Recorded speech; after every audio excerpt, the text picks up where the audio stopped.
सज्जना, फिर तामस कर्म क्या है? वेद कहता है, महापुरुष कहते हैं तामस कर्म आलस में पड़ करके कर्म करते हैं और दूसरे को दुख पहुंचाने के लिए कर्म करते हैं, दूसरे को कष्ट पहुंचाने के लिए कर्म करते हैं। ये तामस कर्म है। वेद कहता, महापुरुष कहते हैं जो तामस कर्मों को करने वाला जीव होता है, जब इनका शरीर छूटता है, इनके जीवन में केवल और केवल दुख आता है, केवल और केवल दुख। इनका जीवन कभी सुखी नहीं हो सकता है तामस कर्म करने वाला। जैसे गुनहगारी तामस कर्म के उनके जीवन में सुख आया नहीं है। जब तक जीवन रहा तब तक उनके जीवन में दुख रहा। वेश्याओं के हाथ से मारा गया, मर करके प्रेत के शरीर को प्राप्त किया। श्राद्ध धर्म से उनका कल्याण हुआ, पिंड दान से उनका कल्याण नहीं हुआ। उनके छोटे भाई थे गौकर्ण भगवान के भक्त, चलो उनके कल्याण के लिए सोचे 7 दिन तक सत्संग कराए, कम से कम प्रेत के जीवन से छूट गया। लेकिन सबका भाई भगवान का भक्त थोड़े होता है, सबका भाई भगवान का भक्त थोड़े होता है, सबके कुल खानदान में भगवान का भक्त थोड़े होता है। एक से पुत्र की होते हैं आजकल कुल परिवार में, अपने परिवार में धर्म को नहीं मानने वाले, सत्कर्म को नहीं मानने वाले, हरि भजन नहीं करने वाले, इस वक्त भीतर करने वाले, जल्दी कहाँ मिलता भगवान का भक्त। तो गुनहगारी के जीवन में एक गौकर्ण आ गए, उनका भला हो गया। अब भला इतना ही हुआ कि प्रेत के शरीर से छुट करके देवता वाला शरीर में आकर के स्वर्ग के सुख को भोगे, स्वर्ग के सुख को भोगे। सज्जना, इसके जन्म मरण के चक्कर से थोड़े छूट गया, परम कल्याण से थोड़े हो गया। हम लोग सद्गुरु महाराज ने करने के बाद परम कल्याण तभी किसी का होगा जो अपने जीवन काल में स्वयं से भजन करेगा। हाँ, कोई निर्धन आदमी है, गरीब आदमी है, आपके सहयोग से कुछ समय तक सुखी हो जाए, अलग बात है। लेकिन दूसरे के सहयोग से कोई कब तक सुखी रहेगा? कब तक सुखी रहेगा? अपना से पुरुषार्थ करना पड़ेगा, परिश्रम करना पड़ेगा, वो अस्थायी सुख मिलेगा, अस्थायी सुख मिलेगा। दूसरे के सहयोग से विशेष दिनों तक के किसी को सुख नहीं मिल सकता है। सज्जनों से प्रकार से किसी दूसरे धर्मात्मा के सहयोग से अगर कोई दुख से छूट गए तो कब तक छूटे रहेंगे? सदा के दुख से छूटने के लिए आपको स्वयं से पुरुषार्थ करना पड़ेगा, हरि भजन करना पड़ेगा, परमात्मा भजन करना हो, परमात्मा भजन करना हो। सज्जनों, तामस कर्म करने वाला जीवात्मा जहां कहीं भी जाता है, उनके जीवन में केवल और केवल दुख रहता है, कष्ट आता है। जो दूसरे को दुख पहुंचाने के लिए कर्म करता है, दूसरे को कष्ट पहुंचाने के लिए कर्म करता है, जीवन भर कर्म करते रहता है। महात्मा बुद्ध ने कहा, ये प्राणी जब से पैदा लिया और मरते दम तक दूषित कर्मों को करता रहा, याद रखिएगा, वो प्राणी अंधकार में रहकर के अंधकार में चल रहा है, और अंधकार में रहकर के अंधकार में चलने वाले की सुगति नहीं, उनकी दुर्गति होती है। अंधकार मतलब अज्ञानता, अज्ञानता में रहकर के जन्म लेकर के पूरे जीवन भर अज्ञानता में रहा और दूषित कर्मों को करता रह गया, ये मरेगा, इनकी सुगति नहीं, इनकी दुर्गति। महात्मा बुद्ध ने कहा, महात्मा बुद्ध ने कहा, इसलिए अपने जीवन से तामस कर्म को दूर कीजिएगा, दूषित कर्म को दूर कीजिएगा, उनका भला होगा। सज्जना, ये वेद के 3 प्रकार के कर्म थे, इसका फल जब उपनिषद का अध्ययन करेंगे तो आपको पता चलेगा यहाँ भी 3 प्रकार के कर्म है, क्रियमान कर्म, संचित कर्म और प्रारब्ध कर्म। क्रियमान कर्म क्या है, संचित कर्म क्या है, प्रारब्ध कर्म क्या है? उपनिषदकार ने महापुरुषों ने बहुत बढ़िया से समझाया है, ध्यान से सुनिएगा आप लोग। वर्तमान जीवन में कर्ता क्रिया के माध्यम से जो भी कर्म करते हैं, चाहे वो सात्विक कर्मों की, राजस कर्मों की, तामस कर्मों, कर्ता क्रिया के माध्यम से कुछ कर रहा है, वो क्रियमान कर्म है। जब ये जमा होता है तब संचित हो जाता है। यही जो वर्तमान जीवन में आप कुछ किए, जब वही जमा हो जाता है तो संचित कर्म कहलाता है। जब विधाता उसी संचित कर्म से हम आपको कुछ भोगने के लिए देता है, अभी जो हम वर्तमान जीवन में सुख दुख भोग रहे हैं, ये प्रारब्ध कर्म है। अभी जो भी सुख दुख हम आप भोग रहे हैं, ये प्रारब्ध कर्म है। सुन रहे थे ना, लक्ष्मण जी पूरी शादी कर रहे थे, जन्म मरण जहाँ लगे जाओ संपत्ति विपत्ति कर्म। अभी कोई जन्म को प्राप्त किया है, बढ़िया घर में जन्म लिया, घटिया जन्म घर में जन्म लिया है, मनुष्य शरीर में जन्म लिया, क्या अन्य प्रकार की योनियों में चला गया, वहां जाकर के जन्म लिया। ये जो जन्म लिया वो कर्म के द्वारा संपत्ति को प्राप्त किया, विपत्ति को प्राप्त किया है, समझिए कर्म के पीछे है। कर्म के द्वारा संपत्ति को प्राप्त किया, विपत्ति को प्राप्त किया, कर्म के द्वारा जो भी कुछ अभी हम आपके वर्तमान जीवन में है ये प्रारब्ध कर्म है। अभी जो भी कुछ कर रहे हैं, क्रियमान कर रहे हैं, जमा हो रहा है, वो संचित कर्म कहलाएगा। उसी से विधाता कुछ भोगने के लिए देगा, जो भोग रहा भी ये प्रारब्ध कर्म है। वर्तमान में जो भी कुछ हम सुख दुख भोग रहे हैं उसे नीचे कुल में जन्म लिए हैं, जहाँ कहीं भी जीव जन्म लिया है वो कर्म के आधार पर जन्म लिया है। कर्म के आधार पर वर्तमान जीवन का सुख दुख ये प्रारब्ध कर्म कहलाता है। और वर्तमान जीवन में जो भी कुछ हम आप कर रहे हैं वो क्रियमान कर्म कहलाता है। यही जमा होगा, उसी में से कुछ निकाल करके विधाता हम आपको भोगने के लिए देंगे। अभी जो भोग रहे पीछे जो किए थे, जो जमा था उसी को भोग रहे, सुख दुख को भोग रहे, तो सब जमा। ये उपनिषद के 3 प्रकार के कर्म याद रखिएगा। महापुरुष ने इसको बहुत बढ़िया से समझाया है। वर्तमान जीवन में क्रियमान कर्म करते समय सावधानी बरती जा सकती है।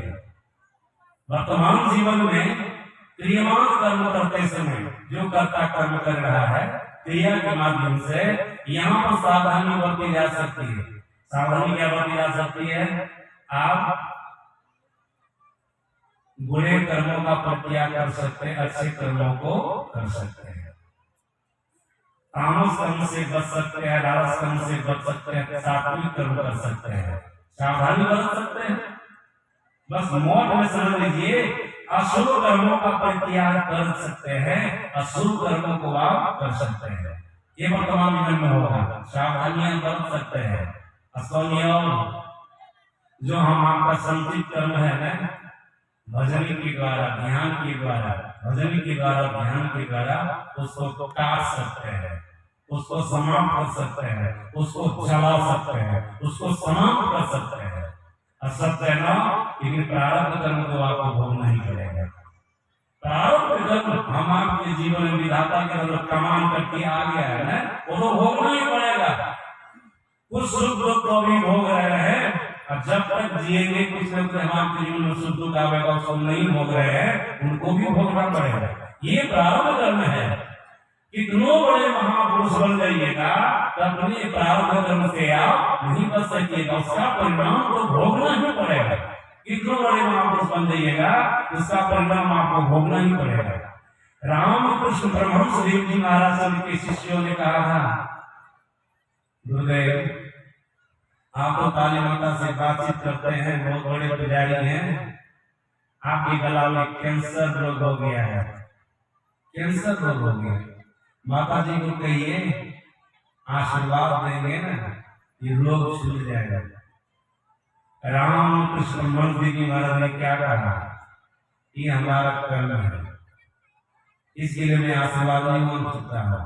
और याद रखिएगा आप लोग की किसी प्रकार की बीमारी हो जाए, रोग हो जाए शरीर में, उसको छुड़ाने के लिए किसी महापुरुष से आशीर्वाद मत मांगिएगा ना, उस समय आशीर्वाद दे देंगे, रोग तो छूट जाएगा, बीमारी तो छूट जाएगी तुरंत।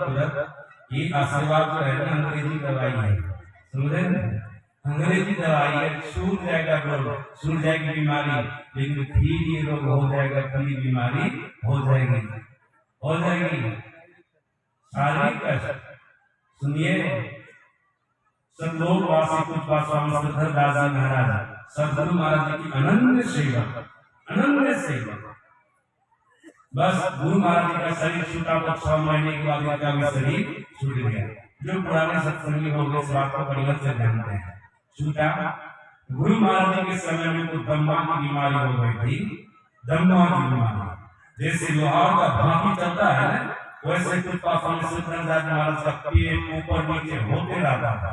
मोबाइल में देखिए गुरु महाराज का शरीर छूटा है ना, वहां पर गुरु महाराज जी को पकड़ करके रो रहे हैं, उनके पेट की तरफ देखिए कैसे उनका पेट तौर पर होता है। मैं तो अपनी आंखों से उनको देखा हूं, बहुत कष्ट है उनको, और उनके पूरे शरीर में लहर मारता था, लहर मारता था। तो उनके एक शिष्य आकर के गुरु महाराज जी को बोले, हुजूर श्रीधर बाबा को बहुत कष्ट हो रहा है, एक तो दमा की बीमारी है, अब पूरे शरीर में लहर मारता है, हुजूर का आशीर्वाद होता है तो उनकी बीमारी खत्म हो जाती है। जो न करेगा दिल सो करे फकीर, आप कर दीजिएगा ठीक हो जाएगा। गुरु महाराज जी ने क्या कहा, जाओ श्रीधर सिंह को पूछ लेना, जाओ पूछ लेना, मैं अभी आशीर्वाद दूंगा, उनकी बीमारी छूट जाएगी, दमों की बीमारी छूट जाएगी और शरीर में जो लहर आता है वो भी। लेकिन इसको भोगने के लिए श्रीधर सिंह को फिर दोबारा जन्म लेना पड़ेगा। अगर ये स्वीकार है तो आशीर्वाद दे दूंगा, क्योंकि कर्म का फल जब तक भोगा नहीं जाएगा तब तो समय होगा नहीं। अगर ये स्वीकार है तो आशीर्वाद है, लेकिन श्रीधर बाबा की बात स्वीकार नहीं, और उनको दोबारा जन्म नहीं लेना है, दोबारा जन्म नहीं लेना है। सदगुरु महाराज इसको भोगने के फिर उनको जन्म लेना पड़ेगा। इसका मतलब हुआ इनकी इतनी बड़ी योग्यता हो गई है ना, कभी का दोबारा जन्म होने वाला नहीं है। जो भी कर्म का फल आया आ गया, ये भोग रहे हैं, भोग रहे हैं, अब फिर इनको भोगने में संसार लाना नहीं पड़ेगा। गुरु महाराज इस बात को जान रहे हैं, इसलिए बोले कि जाओ पूछ लेना, आशीर्वाद देने में छूट जाएगा, लेकिन दोबारा फिर इसी कर्म के फल को भोगने को संसार लाना पड़े। स्वीकार है? श्रीधर बाबा ने कहा हमको स्वीकार नहीं है, नहीं, बस जो हो गया सो हो गया, इसी जन्म में भोग करके खत्म करो, भोग करके खत्म करो। इसलिए आप लोग भी कभी किसी महापुरुष के पास जाकर गिराइएगा नहीं, क्या आशीर्वाद दीजिए, बीमारी छुड़ा दीजिए, छुड़ा देंगे, लेकिन फिर वो हो जाएगा। इसलिए साधन बदल करके होम्योपैथी की दवाई खा करके धीरे धीरे जड़ मूल से रोग को खत्म कीजिए। ये जो भव रोग है इनको जड़ मूल से खत्म कीजिए। सत्य याद रखिएगा, जन्म मरण का चक्र हम आपके जीवन में तभी तक लगा रहेगा जब तक हम आप कर्म के बंधन से बने रहेंगे। जैसा कि संत प्रभु साहब ने कहा, कर्म बंधा संसार बंधावे आपसे, जमपुर बांधा जाए कर्म की फांस से, सगन कोई चुराई होट है, अरे हमारे पंडित संतन काटी डारी नाम की ओर से। अगर किसी संत की शरण में जाएंगे तो आपको भजन करा करके कर्म का बंधन खत्म कर देंगे। यही भजन होम्योपैथी की दवाई है, जड़ से। देखते डॉक्टर साहब है हमको बोल रहे हैं अंग्रेजी दवाई खाते रहिए ना, बीमारी बढ़ती रहेगी, छुट्टी रहेगी, होती रहेगी, लेकिन होम्योपैथी दवाई खा लीजिए ना, जड़ से सब बीमारी खत्म। भजन भजन कीजिए ना, अपने से अपना कर्म खत्म करने का प्रयास कीजिए, कर्म खत्म हो जाएगा, भवरोग खत्म हो जाएगा, जन्म मरण का चक्र खत्म हो जाएगा, जो सबसे बड़ा दुख जीवी के लिए है वो खत्म हो जाएगा, वो खत्म हो जाएगा। सत्य ना, ये प्रारंभ कर्म हम आपके जीवन में जो आया है, अभी जो भोग रहे हैं और कुछ जो बाकी भोगने के लिए है, ये भोगना पड़ेगा। ये प्रारंभ कर्म तो भोगना ही पड़ेगा। क्रियमान कर्म करते समय सावधानी बरती जा सकती है, समुचित कर्म को भजन करके काटा जा सकता है, लेकिन प्रारब्ध कर्म को भोगना ही पड़ेगा। ये बहुत बड़ा बलवान होता है, बड़े बड़ों को भी रुला देता है, साधारण की तो बातें छोड़ दीजिए, बड़े बड़ों को भी रुला देता है, रुला देता है। सज्जनों की प्रारब्ध कर्म है, ये उपनिषद के 3 प्रकार के कर्म थे, उनका फल। अब गीता में भी 3 प्रकार के कर्म है। सज्जनों सत्संग में आप लोग सुने होंगे कभी, भगवान कृष्ण का वचन है, गीता में भी 3 प्रकार के कर्म है। कर्मणो कर्मणो ये बोधव्यम बोधव्यम च विकर्मणा, अगर मनुष्य बोधव्यम गहना कर्म लोग, कृष्ण का वचन है। 3 प्रकार के कर्म श्लोक बोल दिया हो, जो विद्वत लोग हैं वो श्लोक सुन करके ही बात समझ जाएंगे, लेकिन सर्वसाधारण को नहीं समझेंगे। सर्वसाधारण को समझाने के लिए, बुझाने के लिए कुछ करना पड़ेगा। वो 3 प्रकार के कर्म कौन कौन है? कर्म, अकर्म और विकर्म। ये 3 प्रकार के कर्म।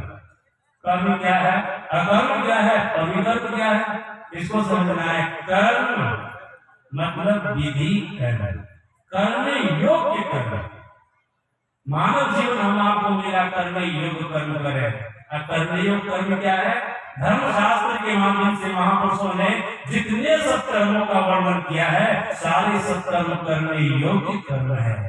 और हम लोग के सद्गुरु महाराज जी ने सारे सत्कर्मों को समेट कर 5 भागों में विभक्त किया है। ये सारे विधि कर्म है, 5 भागों में विभक्त किया। ये करने योग्य कर्म को करना चाहिए, ये विधि कर्म है। 5 भागों में विभक्त क्या किया है? एक सर्वेश्वर पर विश्वास, पूर्ण भरोसा, उसकी प्राप्ति अपने अंदर में इसका निश्चय रखना, सद्गुरु की सेवा, सत्संग और गुरु ध्यानाभ्यास, ये 5 विधि कर्म है, इनको करना चाहिए। धर्मशास्त्र के माध्यम से महापुरुषों ने जितने सत्कर्मों का वर्णन किया वो कीजिए। गुरु महाराज जी ने कहा जो 5 विधि कर्मों को करने का हम बताए हैं, हम आप दसवीं प्रार्थना के करने से पाठ करते हैं, इसको करने में शास्त्र के माध्यम से महापुरुषों ने जितने सत्कर्मों का वर्णन किया है, सारे सत्कर्म आपसे हो जाएंगे, सारे सत्कर्म आपसे हो जाएंगे अगर 5 विधि कर्म को आप अपना लिए तो, जो गुरु महाराज ने बताया। फिर आगे और इसके बारे में समझ लीजिए, विधि कर्म का परिणाम अच्छा होता है, आपके जीवन में सुख होता रहेगा। एक दिन ऐसा होगा, इसी विधि कर्म से आप जन्म मरण के चक्र से छूट ही जाएंगे, इसी विधि कर्म से आप जन्म मरण के चक्र से छूट जाएंगे, आवागमन के चक्र से छूट जाएंगे, क्योंकि इस विधि कर्म के अंतर्गत सत्कर्म छिपा हुआ है और हरिभजन भी छिपा हुआ है। ध्यान करना चाहिए, इसमें था ना, ध्यान करना चाहिए, सत्संग करना चाहिए, तो ध्यान सत्संग करने वाले जन्म मरण के चक्र से नहीं छूटेगा। विधि कर्म के अंतर्गत दुनिया के सारे सत्कर्म और हरि भजन है। तो हम लोग के सद्गुरु महाराज ने समेट करके 5 भागों में विभक्त किया है ना, बड़ा इंपॉर्टेंट है। कभी कभी तो केवल मैं विधि निषेध पर बोलता हूँ ना, तो कई घंटे हो जाते हैं, इसी पर बोलते बोलते कई घंटे इधर और सब धर्म के बारे में छोड़ देता हूँ, केवल विधि निषेध पर गुरु महाराज जी की बात पर बोलने लग जाता हूँ। बहुत समय से लग जाते हैं, बहुत समय सत्य है ना, ये विधि कर्म है, सत्कर्म है, हरि भजन। अगर इसको जीवन में अपना लिए तो आपका पूर्ण भला होगा, पूर्ण कल्याण होगा। चलिए, ये कर्म है, विधि कर्म है। अब आगे दूसरा कर्म है अकर्म। अकर्म का अर्थ विद्वानों ने अलग किया है, संत महापुरुषों ने अलग किया है। पहले विद्वानों की बात सुना देता हूं, विद्वानों को क्या कहना है? अकर्म। विद्वानों का कहना है कर्ता जिस कर्म के बारे में सोचा है कि करेंगे, लेकिन क्रिया में उतारा नहीं है, चाहे वो सात्विक कर्म हो कि राजस्व की तामस कर्म हो, सोचा है इस कर्म को करेंगे, लेकिन क्रिया में उतारा नहीं है, क्रियान्वित उस कर्म को नहीं किया है, क्रिया में नहीं उतारा करता, सोचा है इस कर्म को करना है। विद्वानों का कहना यही है कर्म। मतलब नहीं, अकर्म मतलब कर्म, जिस कर्म को किया नहीं है, केवल सोचा है कि करेंगे, लेकिन संत महापुरुष कहते नहीं, ये अकर्म नहीं है, ये असली अर्थ नहीं है। तो असली अर्थ क्या है? असली अर्थ क्या? संत महापुरुष का कहना है, कहा कर्म करते हुए भी उसमें अकर्म दिखे, मतलब कर्तापन का भाव नहीं है। महापुरुष से जो कर्म होता है ना, शास्त्र का सुनिए, संत महापुरुष से जो कर्म होता है वो केवल क्रिया होती है, उस क्रिया का परिणाम कर्तापन नहीं होता है। जो महापुरुष, संत महापुरुष केवल क्रिया होती है, सज्जन क्रिया, केवल क्रिया हो रही है, जैसे श्वास अभी चल रही है, हो रही, श्वास को क्या फैला है? कुछ फैला है श्वास को, बस भले जीव को फैला है, लेकिन श्वास क्रिया हो रही है, इसको क्या लाभ? उसी प्रकार से महापुरुष से केवल क्रिया होती है, क्रिया हो रही है, क्रिया। महापुरुष और भगवान के द्वारा, संत की बात आई, भगवान के द्वारा कोई क्रिया होती है ना, उनको कहा एक लीला है, लीला वो कर्म नहीं। समझ रहे हो आपको? संत महापुरुष से कोई क्रिया होती है वो कर्म नहीं, केवल क्रिया है। और भगवान के द्वारा जो क्रिया होती है वो कर्म नहीं, वो लीला है, उसका परिणाम उसको भी भोगना पड़ता है। हाँ, कर्म दिखाने के लिए वो कर्म का फल के जीवन में आता है, केवल दिखने मात्र का होता है, लेकिन कर्म को दुखी नहीं कर सकता है।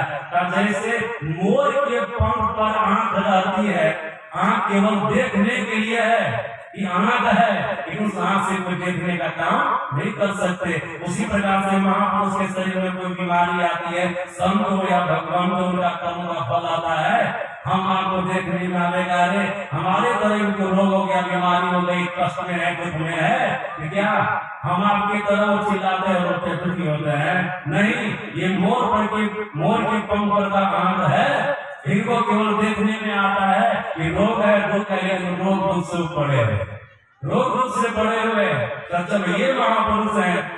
यहाँ पर कहते हैं अकर्म, कर्म करे करता नहीं दास रहावे, जैसी स्थिति को प्राप्त कर दिया है, योगस्थ होकर के कुटस्थ होकर के कर्म करते हैं। सज्जना अपनी इंद्रियों के घाटों से चेतन की धार को समेट करके जो सरल समाधि को प्राप्त कर लिए हैं, ऐसे महापुरुष के द्वारा जो कर्म होता है ना, हमारे देखने में आता है, क्रिया हो रही है, महापुरुषों का उसका परिणाम उसको भोगना नहीं पड़ता है। ये शाम भाव से कर्म में अकर्म को देखते हुए अनासक्त भाव से कर्म करते हैं, योगस्थ होकर के कर्म करते हैं, ये कर्म में अकर्म है।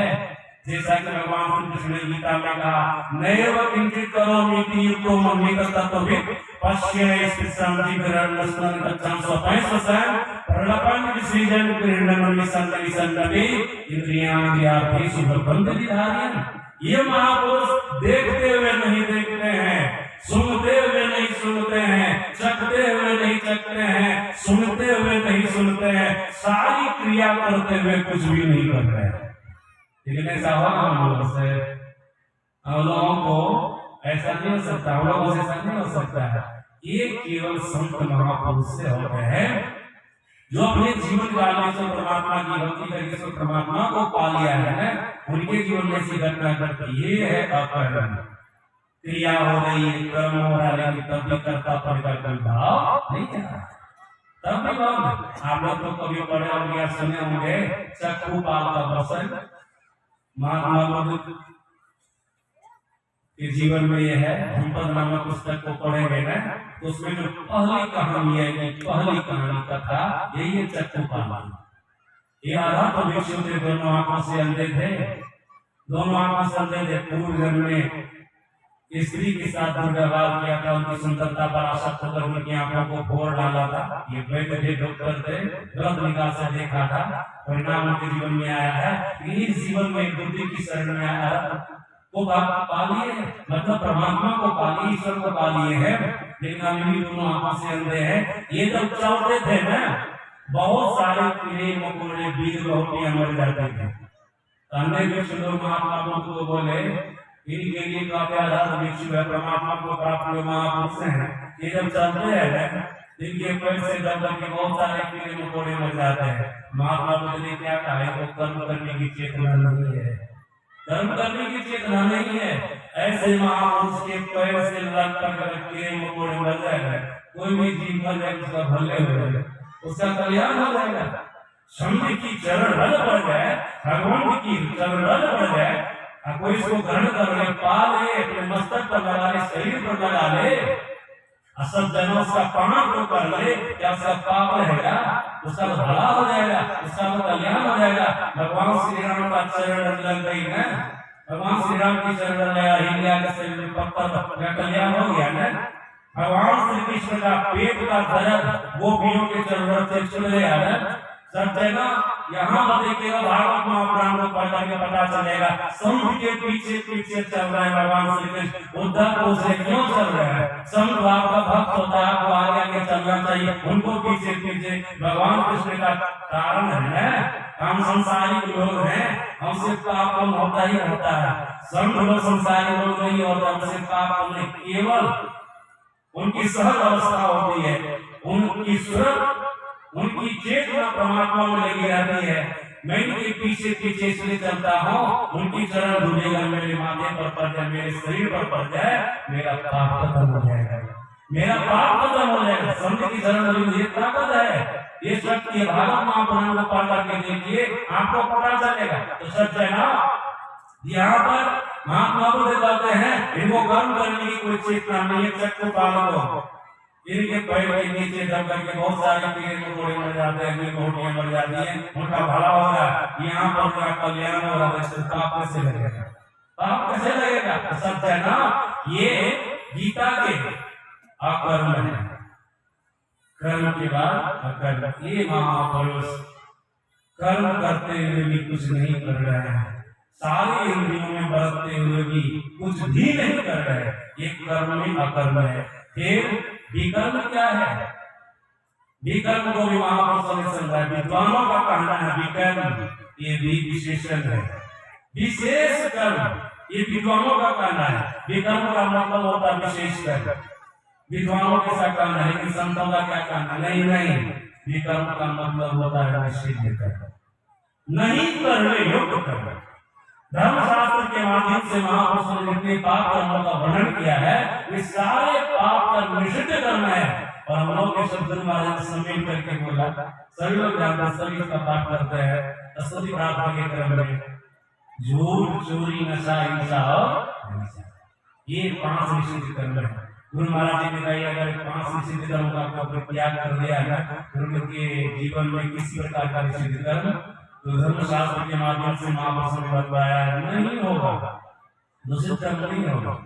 5 निषिद्ध कर्म, 5 पाप को छोड़ दिया तो उनके जीवन में और किसी प्रकार का पाप नहीं होगा, सभी प्रकार के निषिद्ध कर्म को छोड़ छूट जाएंगे, सभी प्रकार के पाप को छोड़ छूट जाएंगे। सत्य है ना, ये गीता के 3 प्रकार के कर्म थे, कर्म अकर्म और विकर्म।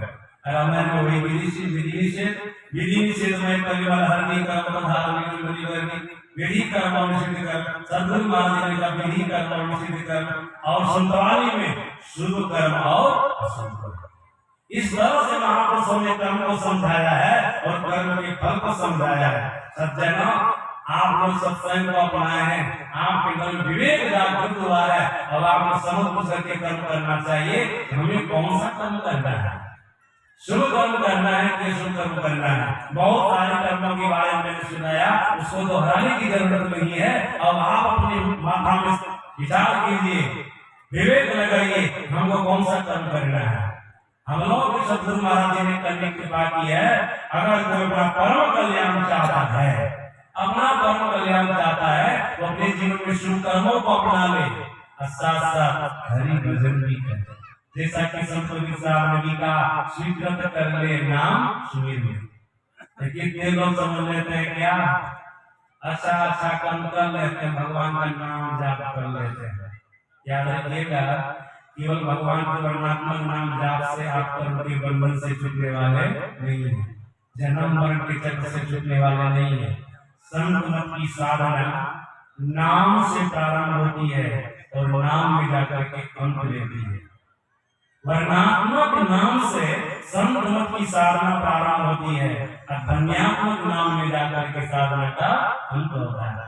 कोई दीक्षा लेते हैं संत मत में, उनको पहले बता दिया जाता है एक मंत्र का जाप करना है, उसके बाद मंत्र से संबंधित रूप का ध्यान करना है, भी क्या करना है? दृष्टियों का साधन करना है। दृष्टियों के साधन जब पक्के हो गए तो फिर धन्यात्मक नाम का ध्यान करना है, मतलब सब साधना करना है, नाम संधान का अभ्यास करना, फिर नाम की बात आ गई ना। इसलिए मैंने कहा संत मत की साधना नाम से प्रारंभ होती है और नाम में जाकर के हम केवल अस्थूल नाम का वर्णात्मक नाम का जाप करते रह जाएंगे तो हम आप कोई भी आदमी कर्म के बंधन से नहीं छूटेंगे, जन्म मरण के चक्र से नहीं छूटेंगे, आवागमन के चक्र से नहीं छूटेंगे। सुमिरन का मतलब होता है चारों साधनों को अपने जीवन में करना, चारों साधनों को अपने जीवन में करना। नाम भजन का मतलब होता है अपने जीवन में चारों साधनाओं को करना, और नाम का जाप करना, स्थूल रूप का ध्यान करना, दृष्टियों का साधन करना और नाम संधान का अभ्यास करना। अगर ये कर रहे हैं आप स्मरण कर रहे हैं, सत्य स्मरण कर रहे हैं, नाम का स्मरण आपके द्वारा हो रहा है, साथ साथ हरिभजन कीजिए। हरिभजन कर लिए फिर कहना ही क्या है? हरिभजन करना है, ध्यान करने की बात है। सत्य जिस जीवन काल में आप अपने आप को पिंड से निकाल करके ब्रह्मांड में लेके चले गए करना, अब ब्रह्मांड में 7 शब्द की पकड़ हो जाएगी, कोई भी कर्म आपके ऊपर नहीं रहेगा। भगवान शंकर से माता पार्वती ने पूछा था, बोले ना ऐसा सुना जाता है जीव जब तक कर्म के बंधन से बंधा रहता तब तक उसको शरीर और संसार प्राप्त होता रहता है। वो ऐसा उपाय है धर्म में कि जीव सभी प्रकार के कर्म बंधन से मुक्त हो जाए। भगवान शंकर ने कहा उपाय है, अगर जीव अपने भीतर के गोपनीय स्थान का ध्यान करे तो पीछे की सभी कर्म के बंधन से मुक्त हो जाएंगे। भीतर के याद में बाहर के नहीं, भीतर के गोपनीय स्थान। गोपनीय स्थान का मतलब होता है गुप्त स्थान। इसका भेद बताने वाले के संत होते सदगुरु होते हैं। ये भेद गुप्त पाना किसी ग्रंथ से असंभव समझ लो किसी संत से। भीतर का गोपनीय स्थान आज्ञा चक्र का ध्यान, सज्जन मानस जब मानस ध्यान की बात दृष्टियों का साधन बता रहा है, यही है गोपनीय स्थान का ध्यान करना, आज्ञा चक्र का ध्यान करना। ये ध्यान करेंगे ना तो पिंड से निकल करके ब्रह्मांड में चले जाएंगे, ब्रह्मांड में चौदह प्रकाश को देखेंगे, अनाथ नाद को सुनेंगे, बाद में आप अनाथ नाद को सुनेंगे। जैसे अनाथ नाद को सुने आप सभी प्रकार के कर्म बंधन से मुक्त हो जाएंगे, सभी प्रकार के कर्म बंधन से मुक्त हो जाएंगे। सज्जना भगवान शंकर कहते हैं, यह करो ध्यान माज्ञा पद्मस्य गोपितम पूर्व जन्मतम कर्मा विनश्येत विरोधः। सब कर्म खत्म हो जाएंगे। तो अभी आप लोगों को पाठ के आधार पर वेद उपनिषद गीता रामायण संतवाणियों के आधार पर कर्म के संबंध में सुनाया, जो पाठ हुआ वो सुनाया।